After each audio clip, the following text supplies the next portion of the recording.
Voilà, quand on arrive dans le cocon, hop, qu'est-ce qu'on trouve? Eh ben les pâtisseries, toutes faites maison, cookies chocolat aujourd'hui, des cookies vegan, noisettes, raisins secs, des tartes aux pommes, des madeleines.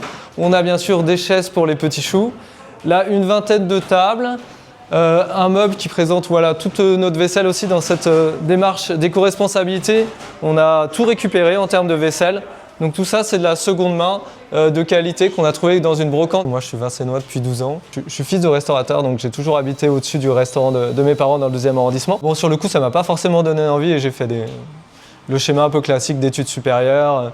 Et j'ai travaillé pendant 12 ans dans le groupe EDF. Voilà, j'ai eu l'impression, à un moment de ma vie, d'avoir fait le tour et de vouloir avoir plus d'impact en portant un lieu aussi. Alors le cocon, on est situé 39 rue de Montreuil, donc pas très loin du centre-ville. On a voulu donner ce nom aussi parce que c'est l'esprit qu'on veut donner. Un cocon, c'est un endroit refuge.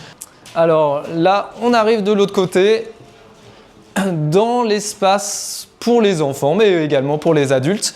Donc c'est un espace qui se veut plutôt pour les enfants entre 0 et 3 ans.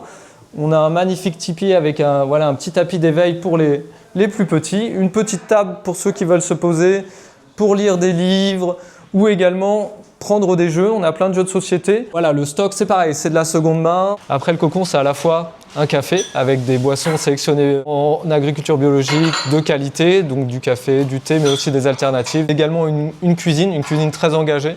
On cuisine des produits de saison en circuit le plus court possible. On a notamment des fruits et légumes qui viennent directement du bois de Vincennes ainsi que des champignons. C'est plutôt végétarien quand même. On propose des options carnées, mais on est plutôt sur le végétal. L'idée, c'est de rendre sexy le végétal parce que souvent on nous dit oui, c'est un peu boring, j'en ai pas assez dans notre assiette. Nous, on veut justement prouver le contraire. C'est qu'on peut créer des plats qui sont très goûteux, savoureux. On essaye aussi d'apporter des influences du monde.